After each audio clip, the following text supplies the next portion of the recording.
Blog Talk Radio. Hello everyone, this is Lori Smith on Blog Talk Radio. Good evening. It is 10 o'clock p.m. here in Calgary, Alberta, Friday night, July the 29th, and I'm glad to be here. This is Child Abuse Prevention, and Human Rights Abuse Prevention is up to us, and it's a 30-minute live internet streaming radio broadcast from blogtalkradio.com. Chat room is open. I did pop the link in there what I'm talking about here tonight. This is a graphic show. I'm putting a warning on it. All of my shows are graphic, really, and all of my shows are not suitable for younger children. I just tell it like it is. I'm talking about abuse. Abuse is a sensitive subject, and I don't sugarcoat it. I don't minimize it. I just tell it like it is. And so young people under the age of 18, I just ask that you have, really under the age of 19, I ask that you have permission to listen to my shows. Have an adult listen to the show with you to make sure it's something you should listen to.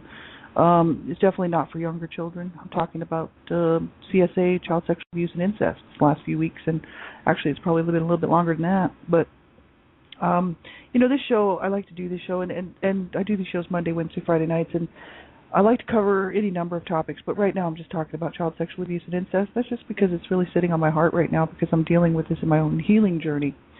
And so, what better time to talk about it when it's affected my life in a huge way. And so, I just want to be one more voice out here speaking out about child sexual abuse and incest, and talking about, the issues that surround it and what it is and how it affected people, how it affected me, how it affects many survivors. Not everyone will feel the same, and not everybody's been through the exact same things, but it's horrific. It's absolutely horrific. It's not a fun topic. It's not that I don't mind talking about it. The issue is I didn't like to be abused, right? So I'm much more comfortable talking about it than I was being abused. So I don't mind talking about it. The abuse happened. It's over. But the issue is that if we don't talk about this stuff, it's just going to continue on and on and on. And child sexual abuse and incest, is a huge issue for so many children, because the stats are what they are. 1 in 3 to 4 girls, 1 in 6 to 7 boys will be sexually abused under the age of 18. And that's, that just includes any kind of sexual abuse, which could be unwanted sexual touching, molestation, exploitation, rape, you name it. And so, there's a lot of children out here being abused, right? And there's so many survivors of child sexual abuse and incest, and the issues are what they are. It's the truth. It's reality. It was my reality when I was 8 years old. And so, I talk a lot about this on my One Child Abuse Survivor show in the morning, One Child Abuse Survivor to another.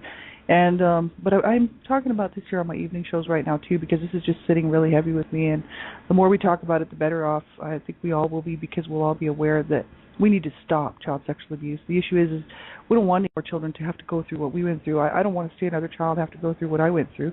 And people would say, oh, it's not that big of a deal, child sexual abuse, what's the big deal? It's like, okay, it's a big deal, and I'm willing to come forward and talk about it. I'm actually writing a book right now, and it is just another one of my stories, and, A Life of Death Redemption, and La Vida Juvies. I wrote those books last year and the year before, and this book is another one of my stories, and I just think it's important, and it's part of my healing journey, and I'm hoping that it will help people out here who's been through this. And it's not a healing. It's not necessarily a book about healing as much as just my story. But the issue is hopefully somewhere in there, people will be able to see that there is hope and there is help. I'm not a therapist. I'm not a counselor. I'm just not anything like that. I'm just a private citizen paying to do my own blog talk shows here, right? So you have to listen at your own discretion to all of my shows, and you have to know that they are all adult-oriented, adult material, mature material, and it's, I appreciate everybody who's tuning in. I have over 34,000 shows listened to, and I really appreciate everybody who's taken the time to listen to my stories for my show and all of my stuff for 2 years. November will be 2 years on Blog Talk Radio, and 2 years of my life, and it's my healing journey. I've been on this for 4 years, my healing journey for 4 years, and I was quite nervous when I first started doing Blog Talk Radio. I was very nervous about going so public with my stuff. I'd already written a public-facing blog, and was okay with that, because I wasn't having to address the public with my voice, but it was just through my pen and through my words. But then I started doing Blog Talk Radio, and I was very nervous about it. But as the time went on, I realized it was helping me. It's helping me to get my stuff out. Like this was stuck so far deep within me, all this stuff that I'm dealing with, that this has been a great format for me as far as healing goes. But The issues are what they are. We have to stop child sexual abuse. We have to stop all abuse. You know, I'm the Canada Regional Director for Dreamcatchers for Abused Children, and we're working nonstop, really, to try to stop child abuse. I mean, I have to take breaks. I have to take rest days. I have to take, I have to clean my apartment. You know, I got to eat dinner with my sweetheart. But in the meantime, you know, that's pretty well what I'm doing, is working on promoting awareness and education regarding child abuse. And that's physical, verbal, emotional, psychological child abuse, you know, neglect, child sexual abuse, the whole thing. But right now, lately, I have been focused on child sexual abuse, and that's what we're talking about, and that's why I put a huge graphic warning on these shows, because this is heavy-duty adult material, right? And so, you know, I can't talk about it in a light, fluffy way. There's no fluffy way to talk about child sexual abuse. You know, there's no pretty box we can put this stuff into and put a little ribbon around it. Oh, child sexual abuse. It's like, you know, no. You know, like, I was raped. I mean, raped, you know? Like I was assaulted, you know, sodomized, right? My body was torn, right? And that's what we're talking about, right? You can't put a pretty picture on child sexual abuse, child sexual rape. You just cannot put a pretty picture on it. You can't put a pretty bow on it. It is what it is. And I've suffered my whole life because of it. And for these people out here who would sit here and say, oh, child sexual abuse doesn't hurt a child, children are resilient. Sure they are. They are resilient. I'm still here. I'm living proof. You know, like my parents didn't kill me, which was a miracle. I thought that they would. I was kind of hoping they would. I was really hoping they would for a while. You know, and then of course later on after that I tried to kill myself, right? So I mean I've been attempting, not really attempting suicide, planning my suicides, right? And always just wanting out, you know, and so, you know, never really taking care of myself and never planning for my life because I figured it was over anyway. It was over before I got started. And so, you know, like this has had a huge impact on my life, and it wasn't just the abuse that I was suffering from my parents, you know, like that was horrific enough, really, without adding this CSA incest to the whole picture, which was committed by my brother, you know, so it's absolutely horrific. What I want to talk about tonight is there's an article on Women's Web called Child Sexual Abuse and Incest. It's the recovery, stages of recovery. And so they're talking about the recovery portion of it. And this is kind of like where I'm at. You know, I'm right in the middle of my recovery process from the child sexual abuse incest. So, you know, this stuff is good for me. I hope it will help somebody else out. And that's from www.womensweb.ca /violence/incest/recovery.php. That's where this information is coming from. And I popped it into the chat room, so anybody that's sitting in the chat room can get a hold of it. And otherwise, I'm just going to read through the page here and just talk a little bit about this and what it's meant, what it's done to me, and what it's meant to my life, what I'm dealing with, my healing journey right now from the CSA incest, right? So they said every individual's recovery process is unique. However, most share some similarities, and survivors may experience the following stages of recovery. So they list denial first, confused awareness, reaching out, anger, depression, clarity of feelings and emotions, regrouping, and moving on. So that's the different little topics that they have. Very short little bits of info there. It's not a whole lot of information, but I'm just going to talk a little bit about what this has done, you know, what it's been in my life to have to try to heal child sexual abuse and incest, you know. And denial, they talk about the first little category. They said it is not unusual for people to be trapped in this stage for many years after the physical nature of the abuse has ended. Many survivors develop addictive or compulsive behaviors while attempting to mask the feelings and emotions connected to child sexual abuse. That's a short little piece on that. But denial is huge. You know what I mean? There's many reasons why people will, you know, go into denial about any kind of abuse that they've suffered. And some of it's just because it was too painful. So they have to split. They have to actually almost believe that didn't happen, you know. You know, I knew I knew it had happened to me. I knew that I had been assaulted, and I knew that I had been sexually used for a period of time from when I was 8 years old, right? And, you know, I had to kind of, in order for me to be able to cope the next day, you know, or the next week or the next month, you know, I had to basically split my mind, right? Because half of me, you know, the one portion of me that was being abused, was left there, while the other half of me was like, okay, I got to go to school. I got to deal. You know, I had to deal with my insane parents who were very insane at the time. They were mentally ill, right? They were diagnosed mentally ill, both of them, from CPS and DHS when they did a psych test on them because my parents were brought up on abuse charges. And so, you know, they were mentally ill. They were having so many issues, domestic violence and abuse within the home. I was being abused already for years. And so having to deal with this home and this abuse from my parents and watching our whole dysfunctional family spiral downward, and then to have my brother rape me and sodomize me. First he started with some unwanted, like with some molestation, right? And then it escalated very quickly to rape and sodomy.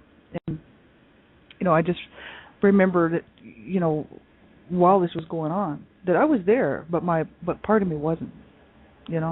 So when they talk about splitting, where the mind splits off and you're just not there, right? Your mind just goes somewhere else because it's just too hard.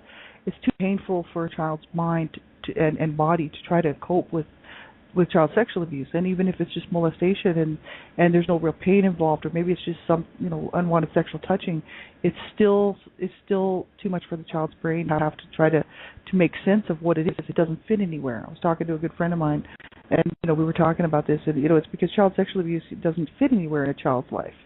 Sexual acts to a child don't fit anywhere with the Barbies and the kids' books and the school books and everything that they've been taught so far. And I mean, it's absolutely horrific, right? So denial is a huge issue for people, So it's not that I didn't know what happened to me, but I did actually have to kind of put it behind me, and I had to bury it really, really quickly, and I had to bury it really far down in order to cope. So I did. I still had problems with my body, had huge issues with my body. After the sexual assaults, I had some huge physical problems with my body, just infection and being very, very sick because of it. But the thing is I had to, continue on, right? Because there was no help for me. My mom knew about it and just let it continue on. And so, I was just like, well, just got to roll with it, And I've been so used to rolling with punches anyway. So that was just one more thing, right? Just stuff it down. And, throughout the teen years, didn't want anybody to touch me, had a real problem with my own sexuality, and was still somewhat in denial. Like, I mean, I tell people I was sexually abused or molested, but I would never come out with the words and say it, and I would never say, who it was. You know what I mean? I think I only told one person who had done that to me, and that's because they told me that their brother had done that to them. A friend of mine's brother was raping her, so I told her the same thing. I said, well, that's what's happening to me too. That's what happened to me too, right? So it was kind of bizarre. But anyway, I've known lots of survivors actually over my lifetime. Pretty sad. It's very, very pathetic that any of us had to go through this. But the issues are what they are. I mean, at the age of 21, or I was actually about 20 when I met this guy, and I really loved him, and we were talking marriage. I mean, this is pretty heavy duty, serious stuff. I wouldn't date anybody before him. I wouldn't let anybody touch me, or even think about getting close to me, right? Because I couldn't have anybody touch my body. I couldn't have anybody touch me in a sexual way, period. And so, I was like, no, okay, dating is out. Boyfriends are out. Like, but I had crushes on guys, and this one guy I met, I thought, this is the one. So I went and I had a gynecologist checkup because I wanted to get on the pill. And this gynecologist was like, so you stated that you're a virgin, right? After the exam was over, she's like, but you're not a virgin, right? And your hymen's been torn. Like, you've got your hymen. You've got the scar tissue from your hymen being torn away from your body. You are not a virgin, right? And you've got issues. You know what I mean? Like you've been sexually abused. I was like, no, I'm a virgin. Right? That's denial. That's really denial right in someone's face. I mean, it's like I was just not going to admit that my brother had done this to me, or that anybody would, whether it was my brother or whoever. You know what I mean? Like I was not going to admit to that because I was a virgin in my mind. In my mind, that didn't happen to me. I was not 8 years old, bleeding, going to the bathroom, having a hard time going to the bathroom, and every time I had to go for a pee. I mean, I was in pain, and I would cry and cry. I was just so wounded. You know what I mean? So physically wounded from these sexual assaults. 8-year-olds, they're not prepared for sexual activity. Let me tell you that. And so, it's pretty harsh, what that did to my body. And so I was just saying, I know I'm a virgin. She was like, right, okay, you're sticking to your story, but we know you've been sexually abused. And I was like, well, and she's like, you're an adult, so we can't force you to do anything, but we have to record what we're going to record. And I'm like, well, record what you're going to record, but whatever. So I got my pills and off I went. And it's pretty harsh. I mean, I couldn't even I had this relationship with this guy for about over a year, and we loved each other, but we were both abused as children. He was raped by his father and abused horrifically and ran away at the age of 13 to live by himself. So he split and ran off and actually raised himself up from that age. And both of us had our issues, and he was an ex-alcoholic and I was an ex-drug user, and so we were having a lot of problems. We never dealt with our stuff, and so we were going to kill each other if we stayed together, so we had to break it off, and it was really sad. It broke my heart. But this is the issues. And then I was completely celibate again for another 8-9 years. Wouldn't let anybody touch me. I just couldn't let anybody, I was just not able to function in relationships, and this is what this does to people. It's horrific. And then I met the guy that I'm with right now, and I've been with him for 16 years, and he's a good man, and I love him dearly, and he's just shown me love. Everybody has problems in their relationships. There's no perfect relationship, but I know deep down inside he loves me, and he knows what happened to me as a child, and he wouldn't hurt me. He's not like that type. We have our difficulties as far as relationship stuff goes, but I trust him, and he is trustworthy, and he's a good man. But it's been incredibly hard for me. I couldn't have children. I couldn't bear children. They told me I'd be very lucky if I could ever get pregnant. And they said, if you do have children, just have one, because your body just can't do it. Like your body, if you do manage to get pregnant, this is what they told me. I was told that many times actually throughout my life. I had a car accident when I was 18, and they did the X-rays, and they were like, your body's not going to be able to do this.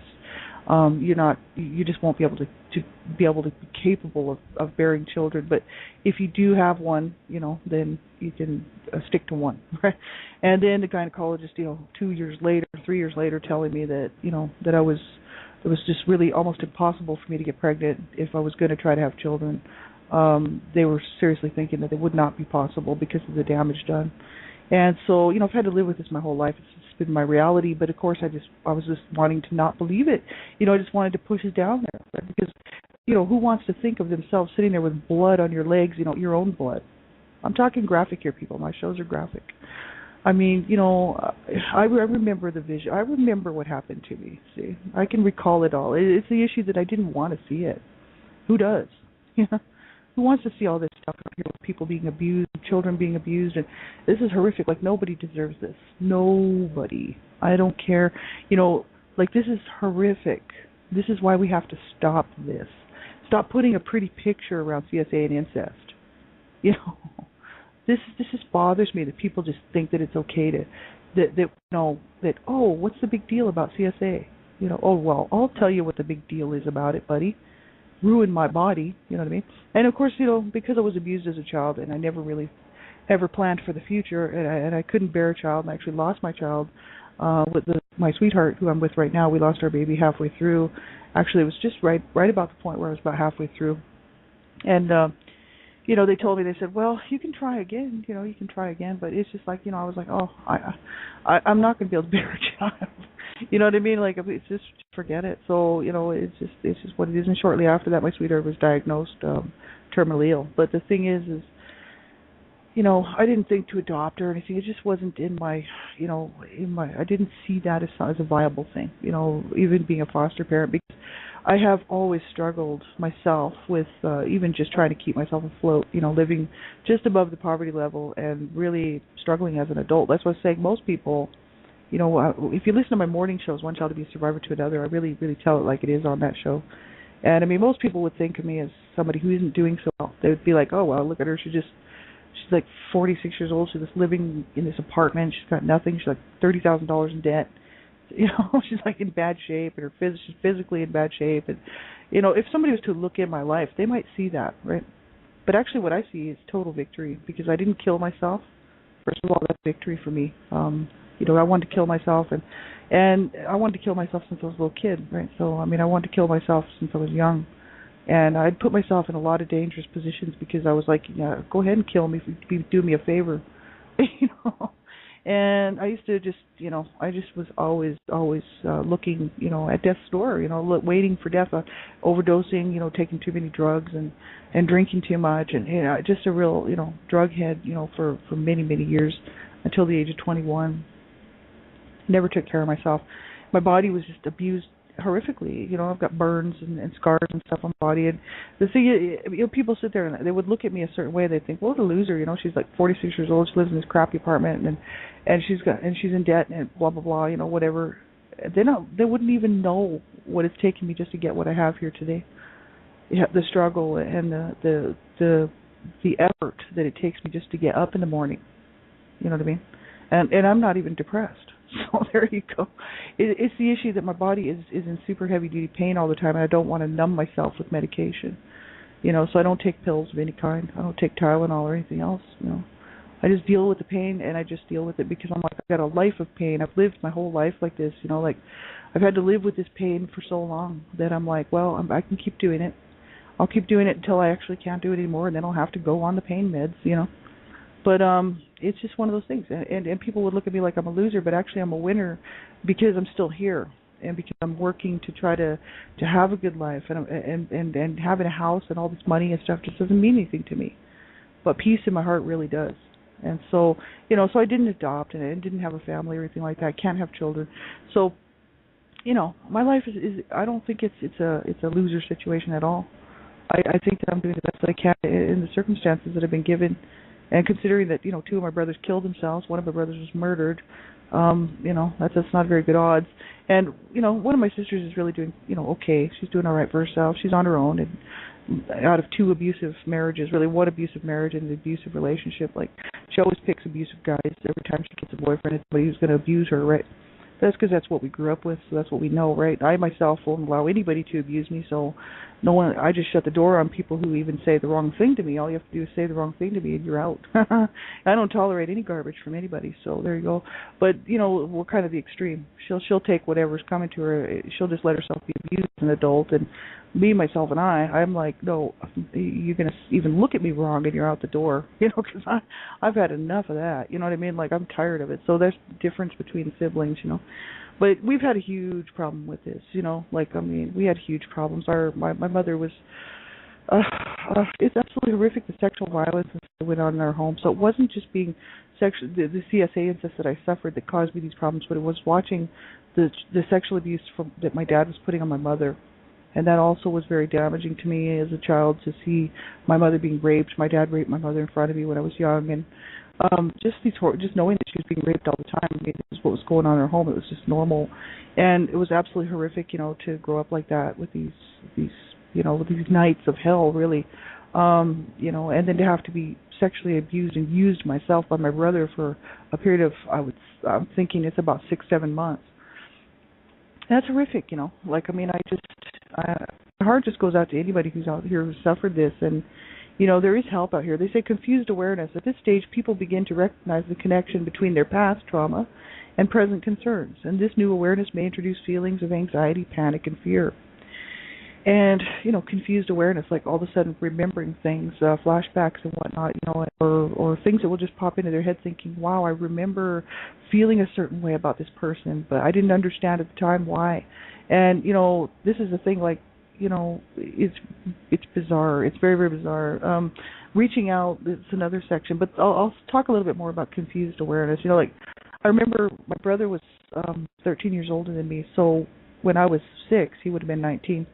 And I mean, at this point, I just loved my brother. Like, you know, when I was 7 years old, one of my other brothers, his buddy, really, my brother Chess was my other brother's really his best friend. So the two siblings hung out together. It was just two brothers. They were close in age, and they were always protecting each other, looking out for each other. Well, one of them got murdered.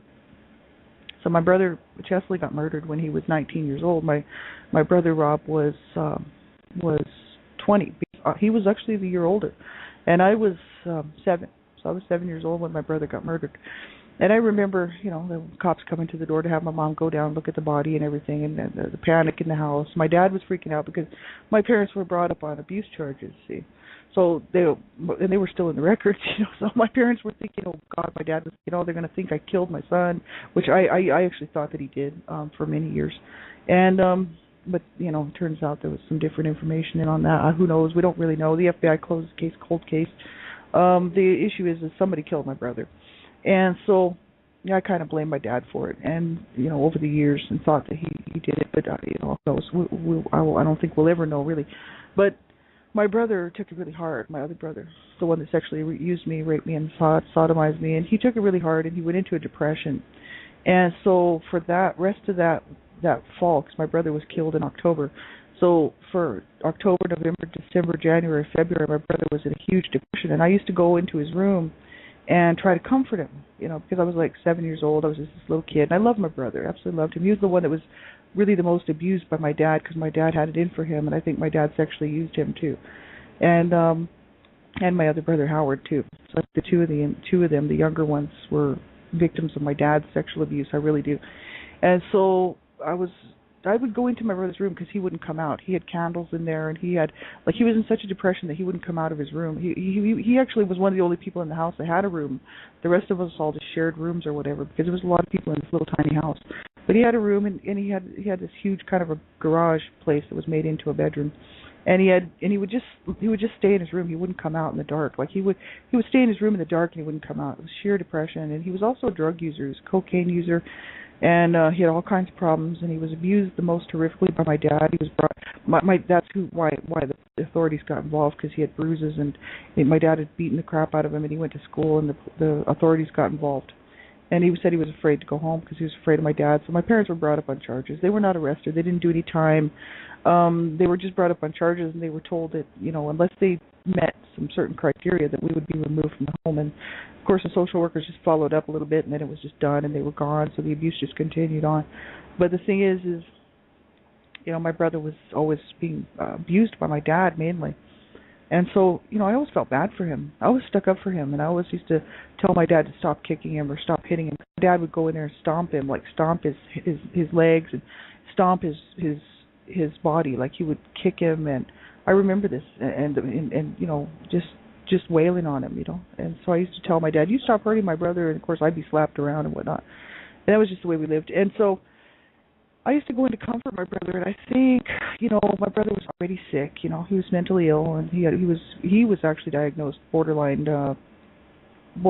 personality disorders and other things. He was suicidal. He was depressed, and that next year, when I turned 8, that spring is when child sexual abuse started. I think it was getting very close to summer, and the reason I believe that is because I remember that the sexual abuse, most of it happened before I actually went back to school. And so we would have been off in June, July, right? And we used to be off school June, July, and some of August, right? And so I remember that the sexual abuse happened in the summertime. So I knew that, right? And I also knew, because I was going during the day to go visit my friend and stuff just about 2 blocks over. And so there's all these little markers for me. And then a friend of mine was coming over to the house, spending the day with me as well sometimes. So there wasn't very many people allowed to come to my house, my friends, right? Their parents just knew our house was crazy. They were like, no way. But this one lady, I guess, trusted my parents enough to let her daughter come over. And so there was these little markers for me. And then I remember starting school back, and I was still being sexually abused when I started school. And that was like the next that school year when I was 8 years old. So I was in the 4th grade. So there's all these markers for me, so I can totally pinpoint when it was. And all this stuff comes back, this confused awareness. Like my brother, I love my brother, but he was hurting me, and he didn't care if he hurt me. He didn't care that I hadn't even healed from the first rape, from the very first assault where he tore my hymen apart, ripped through me, and I hadn't even healed from that before he sexually used me again. That's the horrific. That's how horrific this stuff is. That's why we cannot put a pretty picture on this stuff. It is not pretty. We can't sit there and cover it with bows and say nice little things about child sexual abuse so that people will be interested in listening to it or be interested in helping out a child who's being sexually abused. A child who's being sexually abused and raped and sodomized will be exactly like me, in miserable pain, bleeding, infection, right? If there's no help for the child, they can die, right? I was very, very sick from it. And so we can't sugarcoat this stuff anymore. We can't put a pretty little picture on it and say, oh, child sexual abuse doesn't hurt a child. We can't do this anymore. And we need to get these children some help out here. But us as survivors, we need to make sure that we get help. And we need to make sure that we're whether it's, professional help, counseling, therapist, whatever, psychotherapy, whatever, or self-help, but whatever you do, we need to make sure that we allow ourselves to get help. We certainly do deserve it, and most of us, a lot of us don't get help as children, so we have to continue on. And I'm going to keep talking here after the show, so if anybody wants to tune into the archive, you're more than welcome. I'm actually going to finish this up here, so I don't think I want to try to cover this for next week, but I am going to finish this portion up here tonight. So if anybody would like to keep listening, you're more than welcome to. But thanks a lot for being here, and I appreciate it. We can't sugarcoat this stuff anymore. We can't make it look good. People are always wanting to make abuse look good and minimize it. Oh, it's not that big of a deal, all right? In the meantime, kids' heads are being bashed in. They're being killed, Their arms and legs are being broken. They're being raped and sodomized, right? They're being killed, right? If they're not killed, they end up in the hospital with abuse-related injuries. Right, this is I was just left in my room, so there you go. But the issue is what it is. This is not pretty, and these little kids out here, man, they are suffering. It's not funny, and it's not something that we can take lightly. So make sure you do the right thing. If you know of a child's being abused, you get that child some help, whatever you got to do, and you make sure that you do report it. Report it to the police first of all as a crime. Before you call social services or anybody else, you report that as a crime. It's a crime to abuse a child. What my brother did to me is a crime. And did you know that even if he would have been busted and my mother would have gone ahead and pressed charges because she knew he was raping me, he would have been allowed to stay in the home? Yeah. You know why? Because family members are allowed to sexually use children. Why? I don't know. What does this tell us about our society and our laws? We know that about 95% of child sexual abuse happens within the home, and it happens with somebody who knows the child, who the child trusts, whether it's a mother, father, parent, grandparent, whoever it is, aunt, uncle, brother, sister, right? Yeah. No, they would have to do like a little bit of probation or something. They'd have to go get psych tests, and they'd have to go get some psychologists. They'd have to go see a counselor and a shrink, but they'd be allowed to stay in the home. My brother would have been allowed to stay in the home even after he did that. So that's sad. That's very, very sad. The only reason the child sexual abuse stopped is because my brother moved to Canada later on that year. And I was very happy that he went, But that's the confused awareness, just thinking. I used to think I loved my brother. I mean, I used to try to comfort him. I knew he was down, and I knew he was depressed when I was a little kid. And I used to try to it wasn't sexual. I mean, I was like feeling bad for him, and I'd be like, feeling so sorry for him because he was so down and so wounded. People would say, well, do you think he took that as a sign that you wanted him to rape you? I mean, I was like, 6, 7 years old? Come on. I don't think so. I think he took advantage of an opportunity, because there was nights where there was nobody, like I shared a room with my sister, and there was nights where she wouldn't be there till late. And there was nights where she'd be sleeping over somebody else, some of her girlfriends' houses. So I wasn't always, there wasn't always somebody sleeping in the room with me. Quite often I was by myself. It was real easy for him to do this, And, my mother was 2 doors down, right? And he bound and gagged me. He knew what he was doing. This was planned. He planned it. You bet he did. The whole thing was planned. So he thought about it long and hard. It wasn't just like, something that just happened. He planned how he was going to do this. And, I mean, this is really, really sad. This is what these child sexual predators and pedophiles will do. They'll set it up. You bet. So, be a child sexual predator and pedophile? Absolutely he was. Raped and sodomized me. Repeatedly, So, over a period of time, So who knows after he moved to Canada if he actually molested or used or sexually abused any other children? Who knows? Because he's long dead. He's gone. He committed suicide at the age of 33. He had tried to kill himself in his late 20s. And then I talked about this before, but for anybody who didn't catch that show, he made a phone call to us when I was like 13 years old, and he was talking to my mom. My mom put me on the phone with him so she could run across the street to get him some help, because he had slit his wrists and he long ways. He knew how to kill himself, right? And was bleeding in the bathtub, right, in his own place, right? And so my mom went across the street to make a phone call to get the police to go help him up here in Canada, because we were down in the States. And I was talking to him on the phone, and the only thing he could talk to me about was sexually using me. I was like, oh, great. So here's my brother killing himself, and I was depressed, of course, and sitting there trying to talk to him and say, oh, don't kill yourself, bro. And, I putting all, hadn't even, that stuff was just so far pushed down inside of me, I didn't even think about it. And then talking to him on the phone, and here he goes and tells me that he enjoyed doing what he did to me. It made him feel really good to be inside me. This is what he said to me on the phone. I'm 13 years old. He was still lusting after me, even when he was dying. That just tells you, man, my brother did not love me, Like, he had all the wrong ideas about me, I mean, this is so incredibly wrong. And yet there'd be people that say, what's the matter with, what's the big idea, what's the big deal about CSA? It's like, oh, come on, I got a lot to tell you about it. You know what I mean? Like, it is a huge deal, and no child should ever have to go through that,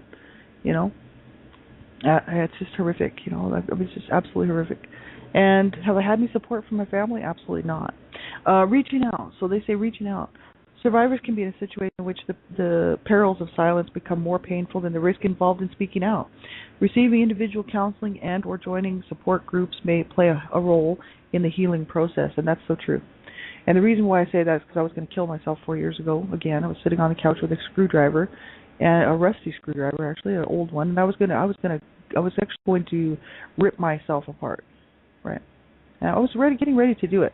And I knew I wanted out of the pain, I just wanted out of the pain out of my heart, I mean, this physical stuff I can handle, right, but the pain in my heart was just so excruciating, I couldn't even deal with it anymore. I said, I need out of this pain. How am I going to get out of this pain, And so I was sitting there planning my suicide again and wanting to self-injure and thinking if I die, whatever, nobody's going to care anyway, Like, that was what was in my mind, except for my sweetheart would have cared, but, it's just a cry for help is really what it is. And so I was sitting there on the couch and I was thinking, how long is it going to be before I actually allow myself to heal? I mean, other people are healing from child sexual abuse. Other people are healing from abuse. What am I doing? Sitting here just, woe is me. I started to realize what I was doing. And I started to realize that, man, I needed help. And I really needed to reach out because it was killing me to stay silent. So what they've said here is that survivors can be in a situation in which the perils of silence become more painful than the risk involved in speaking out. And that's exactly where I was at. I thought, if I don't tell somebody, if I don't speak out about this, I'm going to go to my grave with this information, and it's killing me. It's killing me, And I need to talk to the world about this because I want people to know what happened to me. My little 8-year-old girl inside there wants, so deep down inside of me from so long ago, wants people to know what my brother did to her, And it really makes no difference to me that society doesn't want to hear it. I really don't care. I'm just saying it anyway, because I was dying. I was literally going to die. And I had been, really, like I said, on a road to death really my whole life. That's why I titled my book A Life of Death and Redemption, because it was fitting. A life of death. I mean, I was just a dead person, right? And I was tired of dragging around in this body. And I thought, how long am I going to have to do this? And something just popped into my head, and I said, man, I'm going to tell the truth about all of this stuff, and I don't care who it hurts. I don't care if it hurts my family that's still living. I really don't. They're not here for me. They don't care that I'm going to kill myself. They really didn't care that my other 2 brothers killed themselves. They didn't care that my mother abused the crap out of me. You know what I mean? Like, they didn't care. They were there. Many of them saw it and actually didn't do anything to try to help me. And, of course, they were afraid of her, so obviously they weren't really going to try to help me. But I used to try to help them. Of course, I'd get beaten on. But the thing is I didn't want to see anybody being abused, so I loved my family. See, they didn't love me. Right, that's the issue. So I decided, I said, man, they would love to see me go down, all of them. They would probably think it was just so fitting that I would take my life. I thought, okay, I'm not going to allow my parents to destroy me. I'm not going to allow my brother to destroy me. I'm not going to allow the abuse to destroy me. I'm going to fight this. I'm going to fight this with everything that I have. And that's exactly what I've been doing for the last 4 years.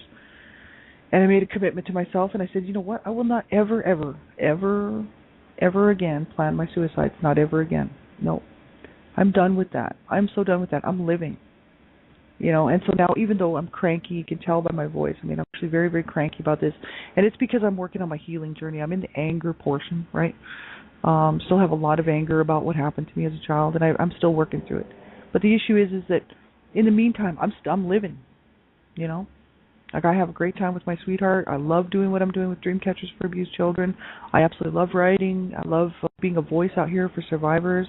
It gives me a sense and a purpose. It gives me something to give back and say, okay, I can be useful. I mean, I can work at banks. I usually have corporate jobs, like corporate admin jobs and stuff. But that's not interesting enough for me. It doesn't hold anything for me because that's not where my heart is. I want to help people, and I want to try to be a voice out here for people who have been through hell and back a couple of times, right? Like, those are the people I can relate to, right? The people that are real and honest, Like, that's why I can't, get into that whole fakey stuff, Like, I can't do the fakey thing. I just have to do what I'm doing. And so, for me, like I'm living now. Like, before I was just existing. And now I'm actually like making some progress. And it's slow and it's hard because, I mean, every day I wake up with the reality of what happened to me as a child every day. But this has been the case my whole life, so nothing's changed there. But what did change was the way I felt about myself. And that's changed completely over the last 4 years. Because I realized, hey, I did not deserve any of that. And I am a good person. I'm not perfect, that's for sure. But I certainly don't wish bad things on people. And I'm trying to make a difference in this world. And I would hope that at the end of the road, when I finally pass on and leave this place, and go on to eternal glory, thank God, I'm a Christian. I really, it's what gets me through, my faith, But the thing is, I mean, I'd like to be able to leave here and not leave, a painful legacy behind, really. I want to try to do something to stop child abuse. I really want to try to be something that makes the world wake up and smell the coffee about abuse, and also be a bit of a support for survivors to realize that, hey, there's so many people in front of me that have been there, that were holding their hands out to me, and they were saying, you can do it, We got Elizabeth Brawley, Lindsay Tolson, all these guys, Ray Luskin, Svava Brooks, I mean, you name it. I got a list a mile long of people, Kate Mitchell. I mean, these are people that I love. These are people that mean something to me. These people that like, they're like shining light beacons of light in front of me as I sit here in my little dark, twisted world, of dealing with my past, right? And they're saying, you can do this, And I mean, I got my good friends, I got, my good friends and Dreamcatchers for Abused Children, and Donna Shear and Sandra, and I got, Kate Mitchell checking in with me all the time to make sure I'm all right, and these people care more about me than my own parents ever did. And these people care more about me than my whole family ever did. My whole family, my family today, even the three members that are still living, will sit there and say, oh, you're just a loser. You just like your brothers. You just should be dead. You're just a loser. And like they can hurt me any more than my mother already did. Because my mother was always telling me that she wished I was dead, and after she'd beat the crap out of me, I'd be laying on the floor in my own blood. She'd be like, I should have killed you years ago. You rotten whore, and kicking me around. You should be dead with the other stillborn babies. This is what she would tell me. And then my siblings think they're going to hurt me by telling me, well, you're just like the brothers, you should be dead. It's like, I've heard that before, buddy. Whatever. I've found some really awesome support by reaching out. And so that's why this is so important, and that's why they say survivors can be in a situation in which the perils of silence become more painful than the risk involved in speaking out or just getting help, right? So receiving individual counseling and or joining support groups may play a role in the healing process. It did for me. I joined some support groups, and I still actually belong to one. And I signed up with another one. So, support groups can be very good because you can be anonymous. You don't have to tell them your real name. You can get on there, you can talk to people, and, get some help, right? It's a great way to do it because you don't have to tell them who you are. And you can tell them, they're in the same position you are. And many times they can have great ideas on what helped them to get through. Books, journaling. They'll have whatever, worked for them, and you can give it a try. And it's just helpful to have somebody who's been there, who knows what it's like to be raped and sodomized, somebody who knows what it's like to be in that position as a child, that just having that whole horror of a situation being placed upon them by somebody who just chooses to do that.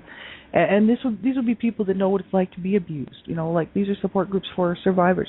These are for people that know what it's like to be beaten on and hurt and wounded by the very people who are supposed to love you and take care of you and do the right thing by you. So these support groups are really awesome.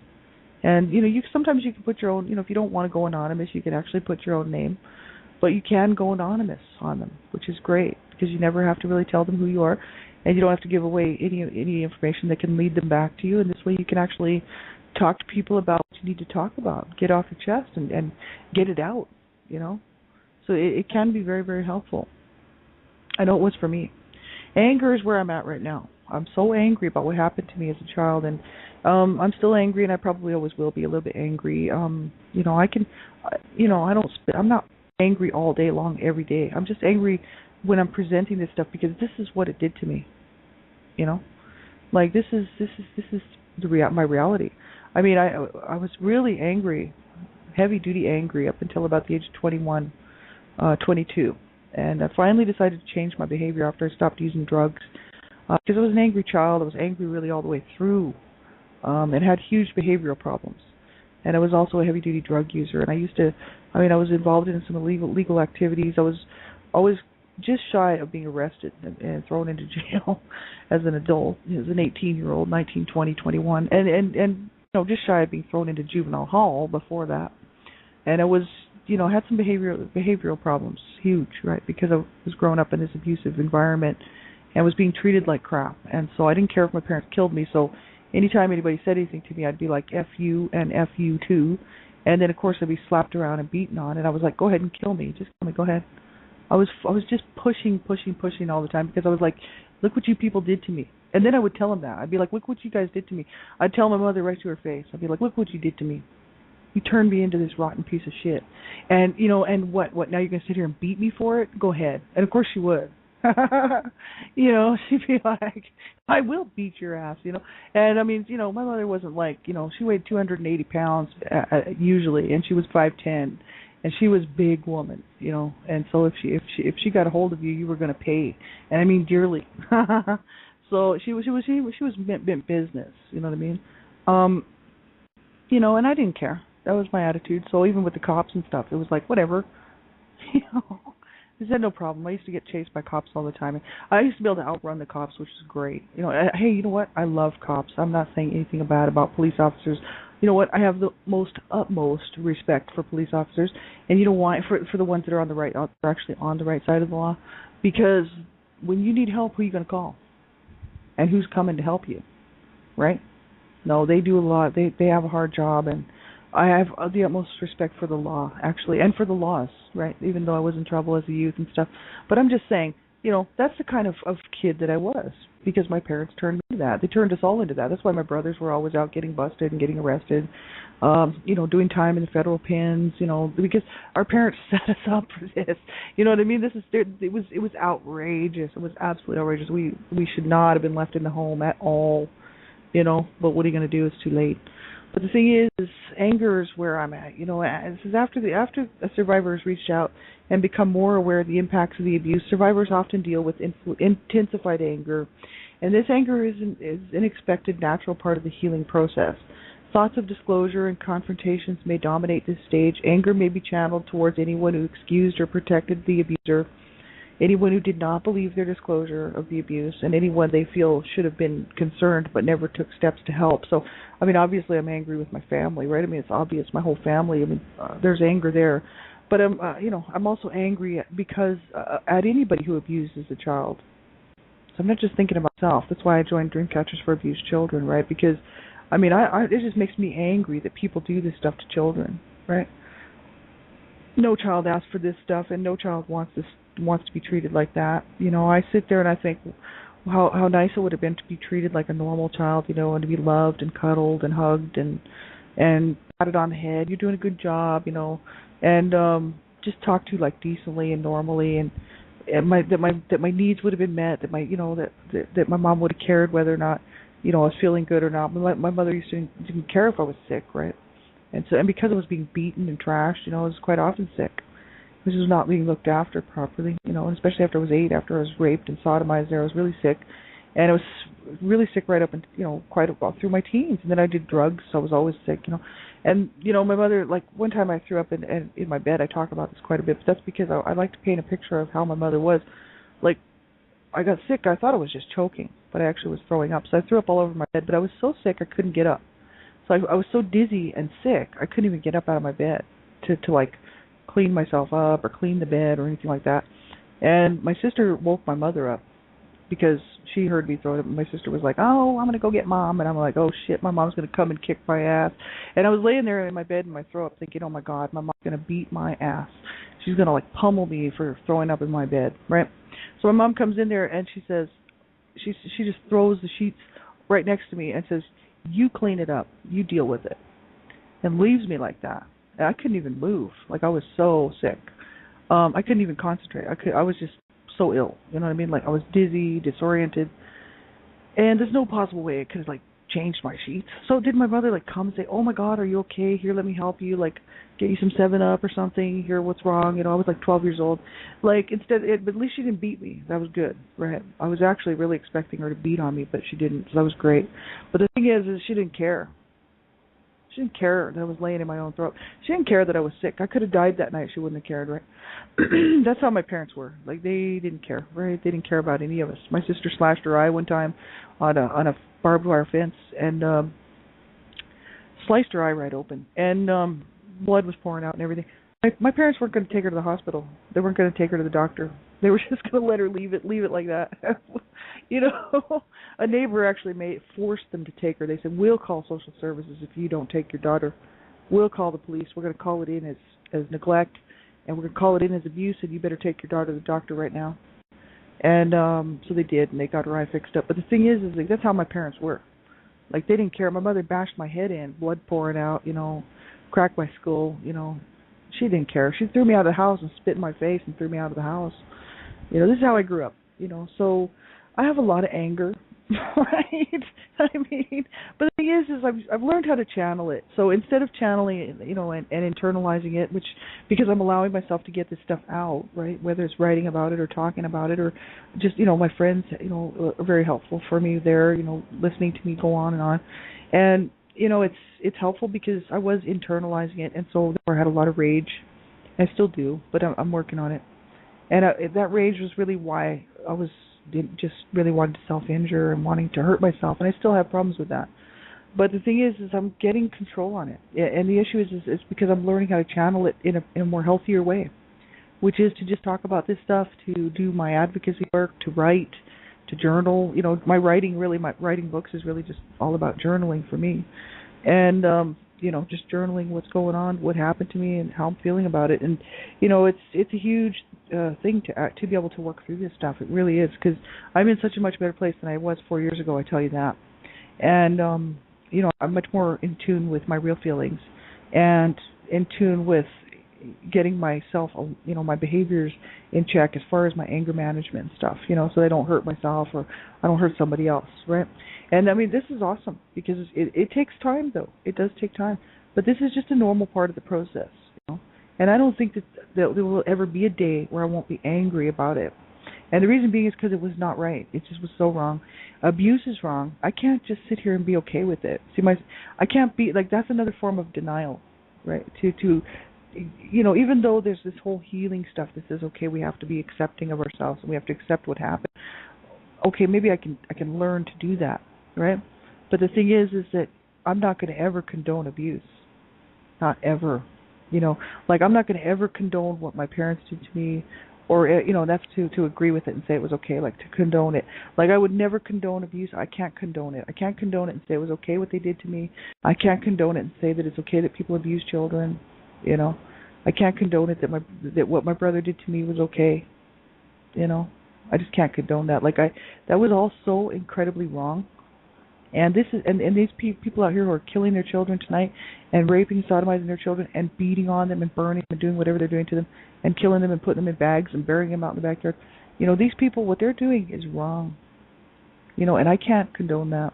I will always have a little bit of anger in there towards this stuff, but it's proper anger because it's not, you know, it's not destructive. not hurting myself, not hurting anybody else. It's more of a, let's do something about this. Like, this is the urgency. So if we don't, anger tells us that something is wrong. So anger is natural and normal. I did a lot of anger study, actually, as you can tell. I did like months and months of anger study and anger work, anger management and whatnot. It was great because I didn't really know a whole lot about it. And so, that's anger is something that I'm still working on, right? Depression, at this stage, adult survivors may recall the negative messages or criticisms that they received from their abuser as a child.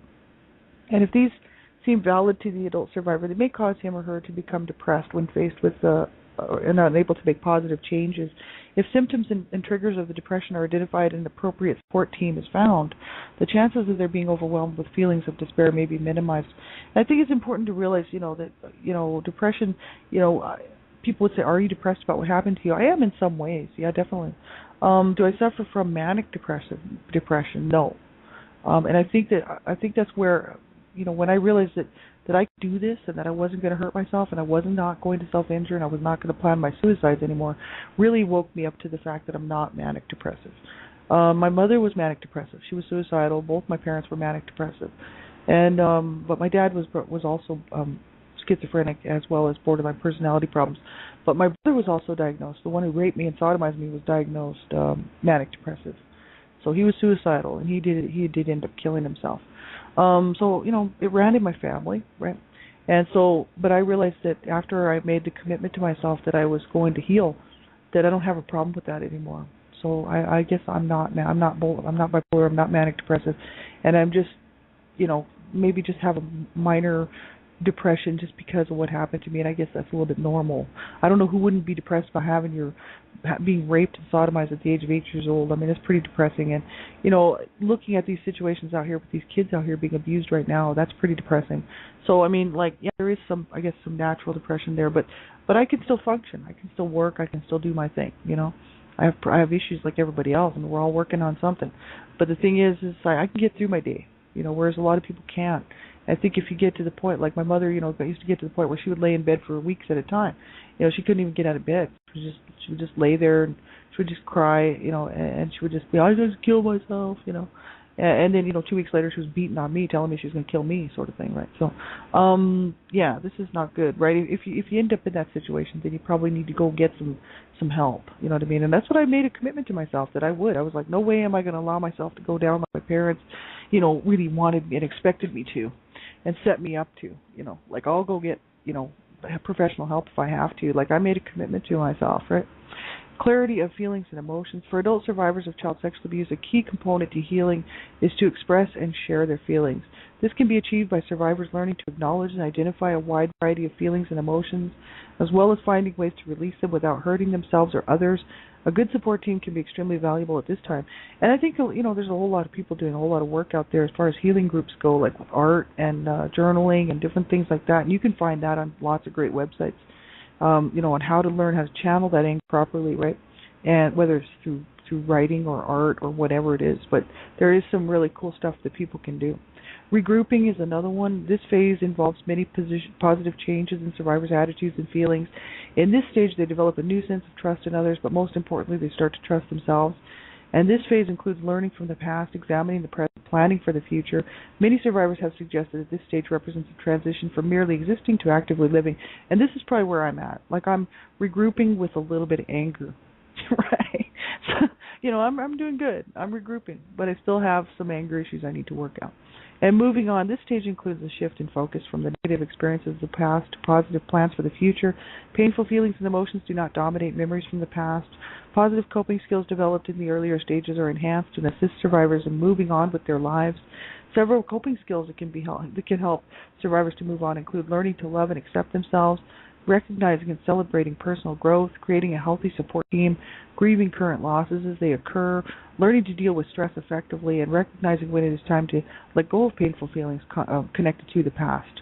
So that's moving on, and that's what I'm working on. You know what I mean? Like that's my goal, right? Is to be able to feel good and to be able to feel good about today, about myself. I'll always know about that abuse, and I'll always remember, those those memories are part of me. That's part of me. If I forget about that little girl, I'll be forgetting about her again.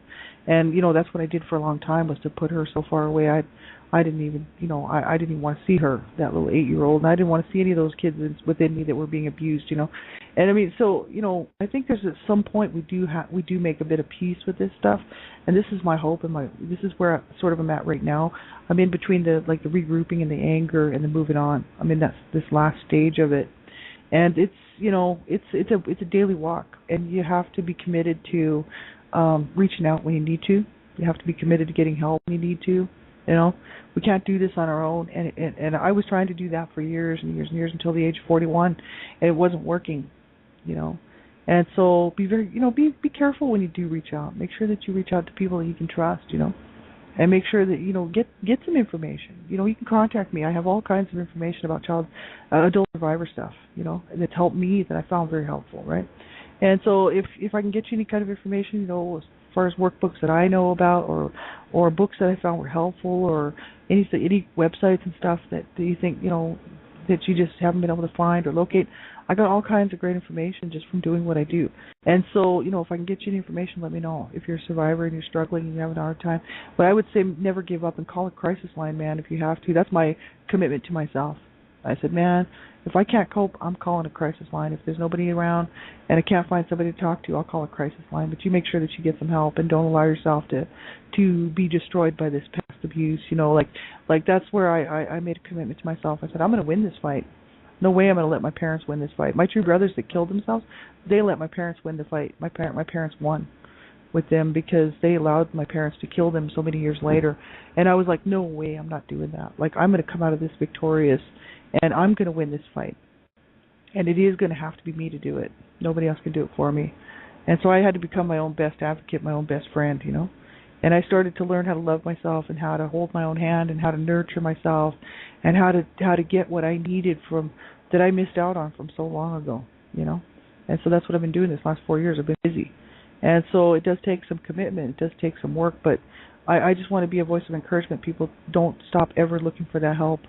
Don't ever, ever give up, and don't ever stop believing that there is a better day coming, because there are better days, But we have to look for them, right? They won't come if we don't stick around and look for them, right? So make sure that you do the right thing and be good to yourself, and hang in here and do not ever, ever give up, And it's hard some days. It really is. It's hard some days. It's hard for all of us who've survived this stuff, Like, it's hard for every single one of us. And yet we have to keep going. And there's all these people in front of me that say, you know what, you can do it. And I'm so thankful for them, because they're like I was saying, they're like a beacon of light in front of me. I just keep my eyes focused on them, and I'm like, man, these guys, they did it, and look at them, and look what they've done, and they're helping so many people. And so, it's just very encouraging to me.